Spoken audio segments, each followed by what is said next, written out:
بسم اللہ الرحمن الرحیم۔ السلام علیکم۔ میں اس سے اور وہ مجھ سے ہر بات شیئر کر لیا کرتی تھی۔ متلی کے احساس کے بعد میرا سر بہت برے طریقے سے چکرانے لگا تھا، مگر مجھے کچھ سمجھ نہیں آ رہا تھا۔ تبھی میری دوست جیسی کزن نے مجھ سے پوچھا کہ کیا ہوا ہے، تو میں مروتاً مسکرا کر نام سر ہلانے لگی، لیکن مجھ سے زیادہ دیر وہاں نہ بیٹھا گیا تو میں اٹھ کر اندر آ گئی۔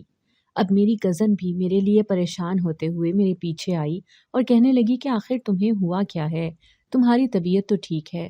میں چونکہ اس سے کچھ نہیں چھپاتی تھی، تبھی میں نے اس کو سب حقیقت بتا دی اور کہا کہ کسی سے کوئی بات مت کرنا۔ کچھ روز پہلے مجھے کچھ بھی اچھا نہیں لگ رہا تھا، پورا جسم درد سے کراہ رہا تھا، لیکن ہر چیز جیسے میری سمجھ سے بالاتر تھی۔ وہ مجھ سے لڑنے لگی اور کہنے لگی کہ تم نے پہلے کیوں نہیں بتایا، تم مجھے اب اپنی سہیلی نہیں سمجھتی۔ میں اس کی بات پر حیران ہوئی اور اس سے معذرت کی، کیونکہ میں اس کو ناراض نہیں کرنا چاہتی تھی۔ اس نے بھی میری صورتحال سمجھتے ہوئے مجھے معاف کر دیا، کیونکہ وہ اچھے سے جانتی تھی کہ اگر میں کسی سے کوئی بات کرتی ہوں تو وہ صرف میری کزن ہی تھی، جس سے میں اپنے دل کی ہر بات کہہ دیتی تھی، ورنہ میرے اماں ابا کو تو اتنی بھی فرصت نہیں تھی کہ وہ مجھ سے میرا حال احوال ہی پوچھ لیتے۔ میرے ابا بزنس مین تھے تو سارا وقت آفس کے کاموں میں گزار دیتے۔ اماں بھی سوشل ورکر تھیں، تبھی بچپن سے ہی مجھ پر غور و فکر نہ کر سکی۔ میں جو بہت حساس طبیعت کی مالک تھی، تبھی اماں ابا کی اس بے رخی کو بہت محسوس کرتی تھی، اور یہ سب دیکھتے دیکھتے میں اماں ابا سے بہت دور ہو گئی، مگر انہوں نے بھی کبھی یہ بات محسوس نہیں کی تھی۔ میں اکلوتی بیٹی تھی، خوبصورت اور ذہین بھی تھی۔ سب میری کزن کو مجھے لے کر باتیں کرتے، مگر اس نے کبھی برا نہیں مانا تھا۔ وہ ہمیشہ خوش ہوتی اور سب کو خوشی سے کہتی کہ میری کزن ہے، اسی لیے وہ اتنی خوبصورت اور ذہین ہے۔ میں اس کی مخلصی پر ہمیشہ رشک کرتی۔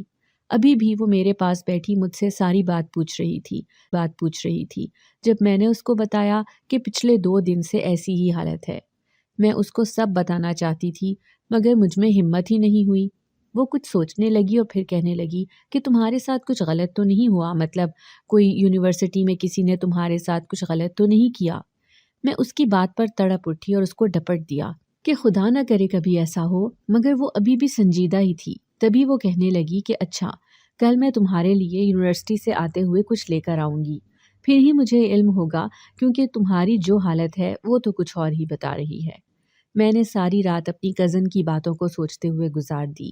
نیند کیا ہی آتی، ساری رات آنکھوں میں گزار دی۔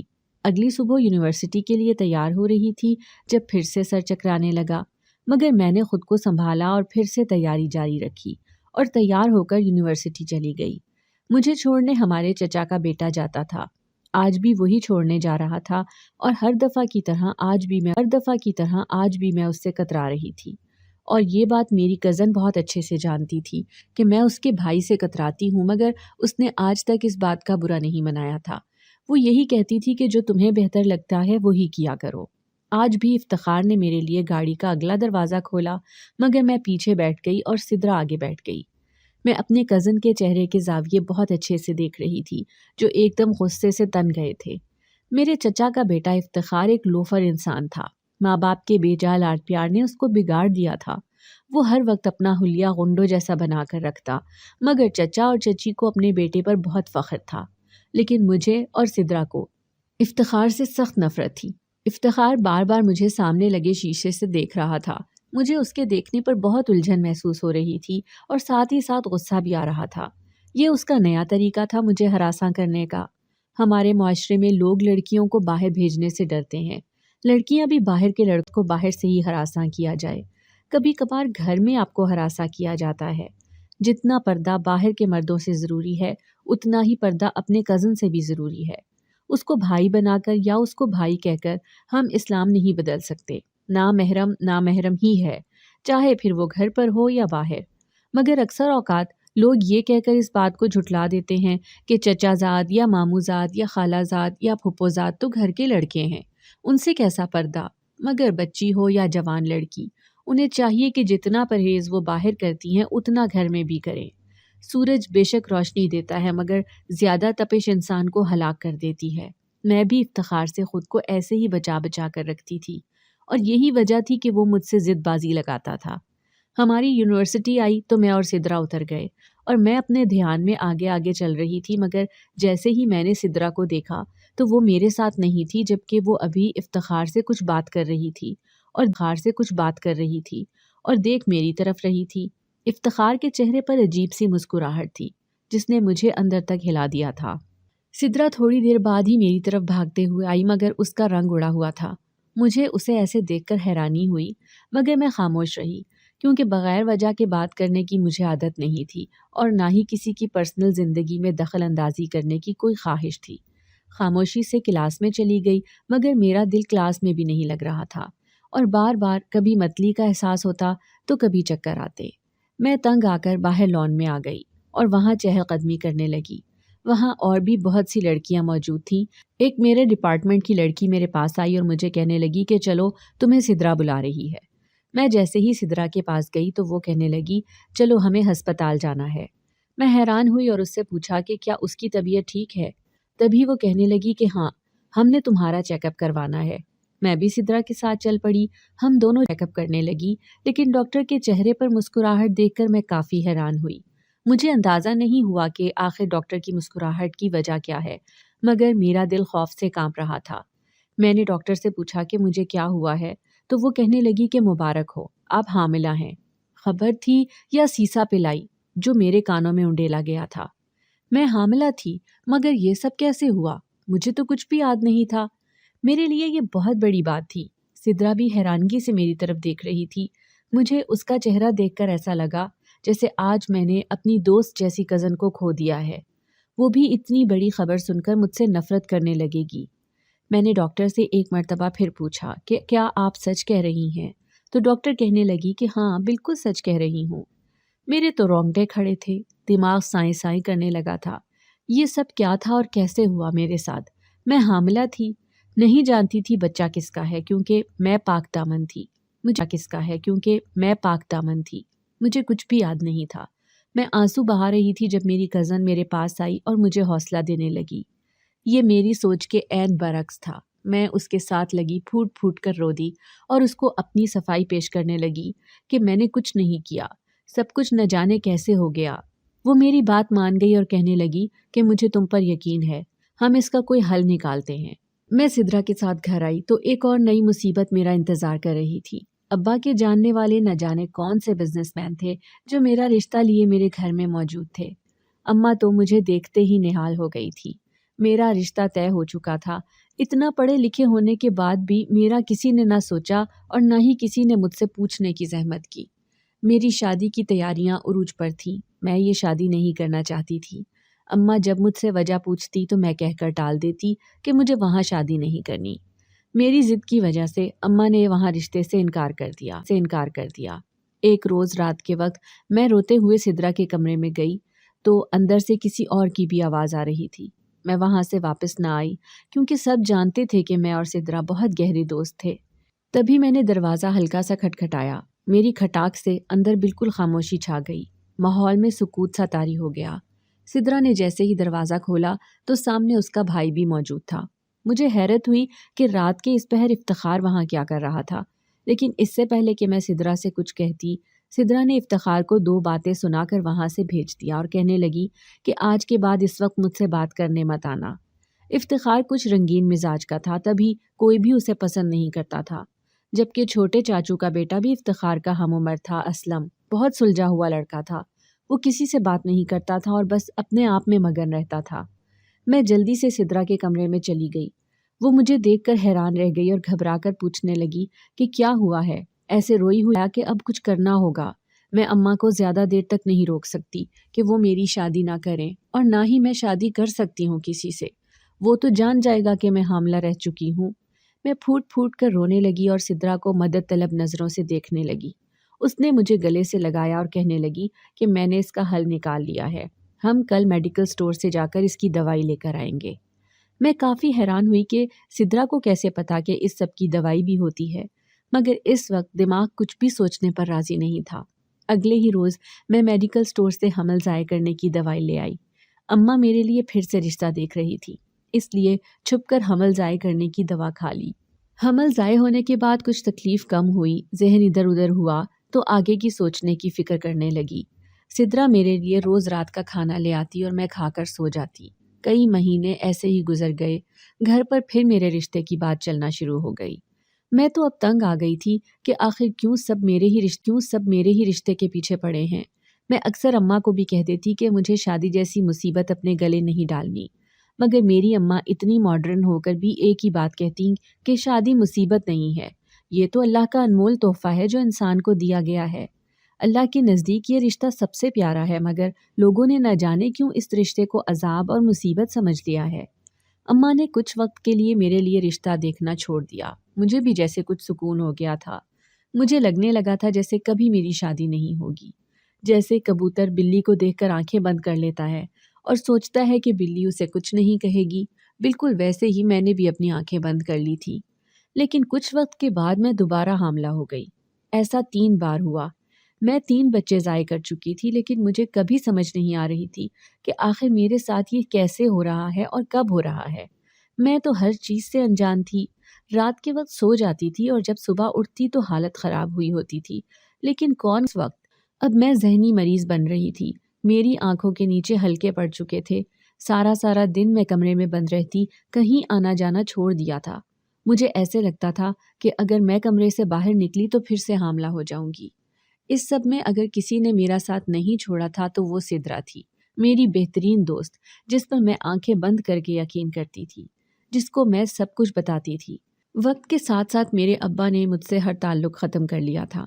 उनके मुताबिक मैं उन पर बोझ बन रही थी। अब वक्त था कि मैं अपनी अम्मा को सब सच सच बता दूं, लेकिन बताती भी कैसे? अम्मा भी मुझसे मज़ीद दूर हो गई थी। उन्होंने मुझे मेरे हाल पर छोड़ दिया था। उनका भी यही कहना था कि अगर तुम मेरी औलाद ना होती तो मैं तुम्हें कब से घर से निकाल चुकी होती। जिसको हमारी इज्जत का ख्याल नहीं वो हमारे किस काम की। मुझे अक्सर अम्मा की बातें बहुत तकलीफ देती। मैं दोहरी तकलीफ में मुब्तला थी, और इस सब में अगर किसी ने मेरा साथ नहीं छोड़ा था और अगर किसी को मुझ पर यकीन था तो वो सिद्रा थी। इफ्तिखार कभी कभी मुझे कहता कि तुम फिक्र मत करो, मैं तुम्हारे साथ हूँ, मगर मुझे उसकी बातें भी बहुत चुभती थी। अब तो मैं पता लगाना चाहती थी कि आखिर मेरे साथ क्या हो रहा है। मुझे कोई सिरा ही नहीं मिल रहा था। मैं कोई रास्ता निकालना चाहती थी जिससे इल्म होता था कि मेरे साथ कब बुरा होता है, कब मुझे ज्यादती का निशाना बनाया जाता है। मेरे होश में तो ऐसा नहीं होता था, और मैं ऐसा भी नहीं था कि बहुत गहरी नींद सोती थी। अब मैं अकेली रहने लगी थी। इस सब को होते हुए पूरा 1 साल गुजर चुका था कि एक दिन मेरे पेट में शदीद दर्द हुआ। उस वक्त भी मैं खाने की टेबल पे मौजूद थी और वहाँ सब बैठे थे। दर्द इतना शदीद था कि बर्दाश्त से बाहर था। मैं पेट पकड़कर कभी दाएं तो कभी बाएं गिर रही थी। सब मुझे देखकर बहुत हैरान हो गए कि ये आखिर माजरा क्या है। मैं खुद बहुत हैरान थी। पेट का दर्द किसी सूरत नहीं जा रहा था। मेरा रंग पीला पड़ चुका था। सब मुझे देख रहे थे, एकदम परेशान हो गए। और हैरत की बात यह थी कि सबसे पहले मेरी अम्मा उठी और इफ्तिखार से कहने लगी कि जल्दी से गाड़ी निकालो, इसे अस्पताल लेकर जाना है। मेरी अम्मा मुझे अस्पताल ले गई तो डॉक्टर बोली इमरजेंसी डिलीवरी है। अम्मा तो हैरत से दम बखुद रह गई। उन्होंने चौंक कर मेरी तरफ देखा तो मेरा दिल बंद होने लगा, क्योंकि मेरा पेट बिल्कुल भी बड़ा नहीं था और अम्मा को सब हकीकत पता चल जानी थी। उन्होंने मुझ पर ही शक करना था। मगर वहाँ अम्मा खामोश रहीं, जबकि डॉक्टर अम्मा से कुछ सवाल कर रही थी। ये कब से हो रहा है और हमल को कितने दिन हुए हैं? बच्ची की हालत बहुत ख़राब है, क्या उसका ख्याल नहीं रखा जाता? आप माँ हैं इसकी? अम्मा तो आंखें फाड़े बस मुझे ही देख रही थी। डॉक्टर ने जब दोबारा सवाल किया तो अम्मा ने होश में आकर कहा कि जी मैं इसकी माँ हूँ। डॉक्टर ने सर हिलाकर मुझे देखा और कहने लगी कि फ़िक्र की बात नहीं है, तुम्हारी उम्र अभी छोटी है और तुमने किसी गलत दवाई का ज़्यादा इस्तेमाल किया है, जिसकी वजह से तुम्हारा ऑपरेशन करना होगा। आंसू बहने लगे जब डॉक्टरनी मुझे लेबर रूम में ले गई और बोली 11 महीने से तुम्हारे साथ ज्यादती हो रही है, तुम पर जुल्म किया जा रहा है और तुम ना सिर्फ गलत दवाइयों का इस्तेमाल कर रही हो बल्कि तुम इसके साथ साथ नशे की चीज़ें भी ले रही हो। क्या तुम्हें खबर नहीं कि तुम हामला हो? क्या ऐसी होती हैं माएँ? डॉक्टर तो मुझे बहुत कुछ सुना रही थी, मगर मेरे कान साएं साएं करने लगे थे कि ये सब क्या है, कि जो मैं हमल ज़ाय करने के लिए दवाइयाँ खा रही थी वो गलत कैसे हो सकती थी। नशा, ये तो मैंने दूर दूर तक कभी नहीं किया। फिर डॉक्टर कैसे कह सकती थी कि मैं नशा आवर अद्वियात लेती हूँ? मेरा हमल ज़ाया हो चुका था और मैं इतना जानती थी कि मेरे साथ कोई मेरा बहुत अपना ही कर रहा है। मेरा शक अपनी माँ पर ही गया था। मुझे उनसे नफ़रत हो रही थी, मगर फिर एक सोच बार बार आती थी कि अम्मा तो मेरे आसपास भी नहीं फिरती, फिर वो भला मेरे साथ ऐसे क्यों करने लगी। एक बात जो मेरे दिल में बार बार आ रही थी वो ये थी कि मुझे हमल ज़ाय करने की अद्वियात तो सिदरा ला कर देती थी। क्या वो ये बात जानती थी कि वो अद्वियात गलत हैं? जिस वक्त मैं अस्पताल के लिए निकली थी उस वक्त सिदरा घर पर मौजूद नहीं थी, वरना इस वक्त वही जवाब दे रही होती। अब तो मेरा दिल किसी पर भी भरोसा करने को नहीं कर रहा था, इसलिए मैंने सोच लिया था कि मैं किसी पर भरोसा नहीं करूंगी। अम्मा सारे रास्ते खामोशी से मेरे साथ बैठी रहीं, मुझसे ना कोई सवाल किया और ना ही कोई जवाब मांगा। मैं भी चुप थी, आखिर सफाई देती भी तो किस चीज़ की। घर पहुंचते ही अब्बा अम्मा से पूछने लगे कि इसे क्या हुआ है, मगर अम्मा कोई भी जवाब दिए बगैर मुझे अपने साथ कमरे में ले गई और खामोशी से कमरे में लिटा दिया। अम्मा ने मुझसे अब किसी भी किस्म का कोई सवाल नहीं किया था। मेरे कमरे में सबका आना मना हो चुका था, यहाँ तक कि सिदरा को भी इजाज़त नहीं थी कि वो मेरे कमरे में आती। सिदरा काफ़ी बेचैन थी मुझसे मिलने के लिए, मगर अब मुझे किसी की ज़रूरत नहीं थी। अम्मा मेरा बहुत अच्छे से ख्याल रख रही थी, मेरे लिए खाना अपने हाथ। फिर परेशान कुन बात यह थी कि अभी तक वो बिल्कुल खामोश थी, उन्होंने मुझसे कोई बात नहीं की थी। एक रोज़ अम्मा मुझे खाना खिला रही थी कि मेरी आंखों में आंसू आ गए। सारी उम्र मैंने अम्मा की इस मोहब्बत के लिए तरसते हुए गुजारी। मैं अम्मा की मोहब्बत चाहती थी जो मुझे ना मिली। अम्मा मेरे आंसू देखकर एकदम ठिठक गई और खाना एक तरफ रखकर मेरे आंसू पूछने लगी और कहने लगी कि क्या हुआ है, तुम रो क्यों रही हो, तुम्हें फिर से कहीं दर्द है क्या। मैंने अम्मा के सीने से लगकर फूट फूट कर रोना शुरू कर दिया। अम्मा मुझे दिलासा देने लगी और कहने लगी, अब तुम्हें फिक्र करने की ज़रूरत नहीं है। डॉक्टर ने मुझे सब सच बता दिया है कि तुम्हारे साथ ज्यादती हुई है, मगर बस मैं ये जानना चाहती हूँ कि तुम्हारे साथ ये सब किसने किया, क्या कोई घर में था या बाहर, और कौन सी अद्वियात खाती रही हो जो गलत थी, और तुम्हें वो अद्वियात किसने ला कर दी। मुझे सब सच सच बताओ। कहाँ अम्मा बिल्कुल खामोश थी और कहाँ एक से एक सवाल कर डाला था। मैं जानती थी कि अब अम्मा एक से एक सवाल कर डाला था। मैं जानती थी कि अब अम्मा मुझे कुछ नहीं कहेंगी, मगर फिर भी मेरा दिल कांप रहा था। कभी भी कुछ भी हो सकता था। अम्मा हो सकता था मेरी बातों का गुस्सा कर जाती और अब्बा को सब बता देती, मगर अब कुछ ना कुछ तो करना ही था। खामोशी से तो जिंदगी नहीं गुजर सकती थी। मैंने अम्मा को सब बता दिया कि मैं नहीं जानती कि कौन है वो शख्स जो मेरे साथ ज्यादती करता है और किस वक्त, क्योंकि मेरे होश में तो मेरे आसपास भी कोई नहीं भटकता सिवाय सिदरा के। रात को जब सिदरा मुझे खाना देकर चली जाती थी तो मैं ऐसी नींद सोती थी कि मुझे कभी होश ना आए, लेकिन मैं तो कभी गहरी नींद सोई ही नहीं थी। अम्मा कहने लगी कि अभी भी तुम्हें खाना खाने के बाद नींद आती है, तो मैंने माँ से ना में सर हिलाया और कहा कि नहीं, अब तो ऐसा नहीं होता। अब तो मैं आधी आधी रात तक जागती रहती हूँ। तकलीफ भी इतनी नहीं है कि सो ना सकूं, फिर न जाने क्यों नींदें उड़ गई हैं। मेरी अम्मा कहने लगी कि अगर मैं तुमसे कुछ कहूँ तो क्या तुम मेरी बात का भरोसा करोगी। मैं अम्मा को हैरानी से देखने लगी और कहा कि जी बिल्कुल करूँगी, आप क्या कहना चाहती हैं। उन्होंने मुझे कहा कि तुम अब सिदरा से दूर रहोगी, लेकिन मेरे लिए ये बहुत मुश्किल था, क्योंकि वो मेरी बहुत बेहतरीन सहेली थी, मैं उसे नहीं छोड़ सकती थी। मैंने अम्मा को बहुत समझाने की कोशिश की, मगर अब अम्मा ने एक ही बात कही कि अगर तुम अपनी भलाई चाहती हो तो सिदरा से दूर रहो, वो अच्छी लड़की नहीं है। मैंने अम्मा से कहा कि आखिर उसने क्या किया है, वो कैसे अच्छी लड़की नहीं है। अम्मा कहती कि अब तुम्हें रातों को नींद नहीं आती, आखिर क्यों पहले तुम्हें नींद आ जाती थी जल्दी, पहले खाना सिदरा ही लेकर जाती थी ना। मैं जब तक पता नहीं लगवा लेती क्या है ये सब और इस सब के पीछे कौन है, तुम उससे नहीं मिलोगी। मैंने भी अम्मा की बात मान ली और सिदरा से मिलना छोड़ दिया। 3 महीने हो गए थे इस वाक़े को। अब ना तो मुझे रातों को जल्दी नींद आती थी और ना ही मैं हामला हो रही थी। अब कुछ कुछ समझ मुझे आने लगी थी, मगर इस सब में सिदरा का क्या मफाद था और ये जानना बहुत ज़रूरी था। मैंने अम्मा से बात की और उनको अपनी तरकीब बताई जो मेरे दिमाग में पिछले 1 महीने से चल रही थी। अब तो बस उस पर अमल करना बाकी था। मैं और अम्मा मिलकर उस पर अमल करने लगे थे। मैंने सिदरा के साथ बोलचाल भी शुरू कर दी थी।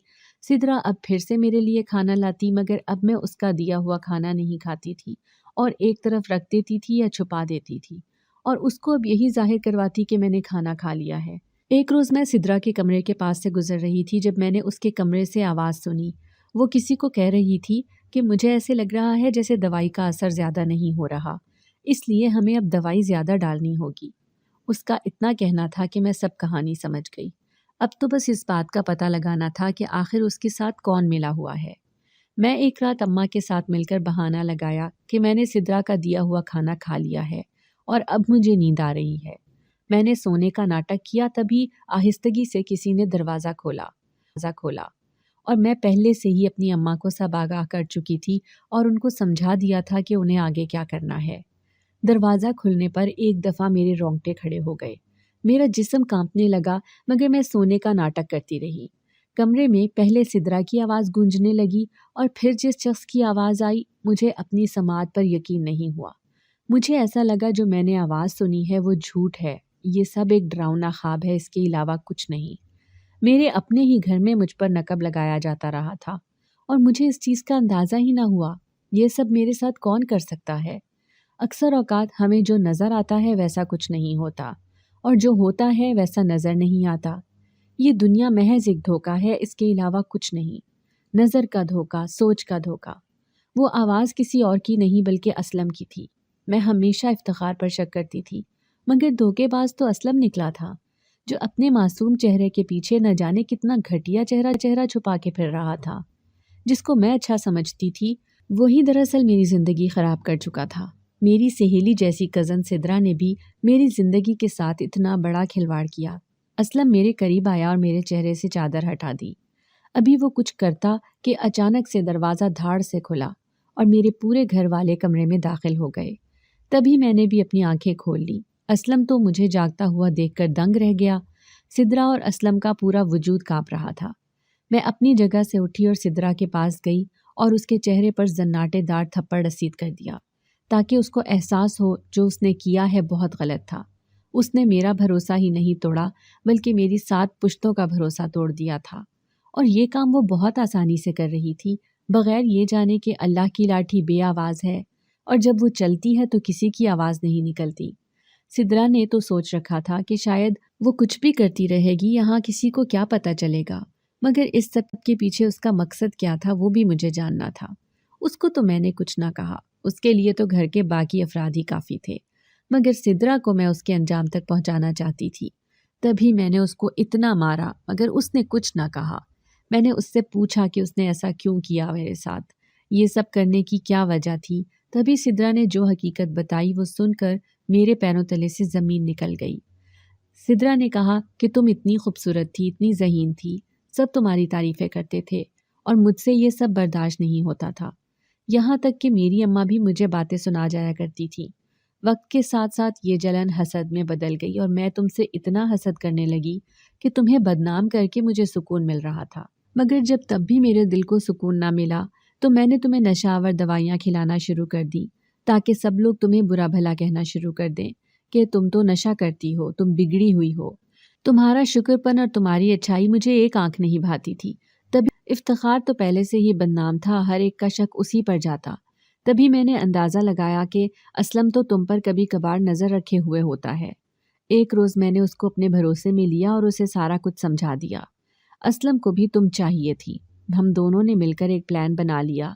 अगर उस रोज़ मैं कॉलेज ना गई होती और घर पे मौजूद होती तो ये राज कभी फाश ना होता और मैं तुम्हें बदनाम करके उस घर से निकलवा देती।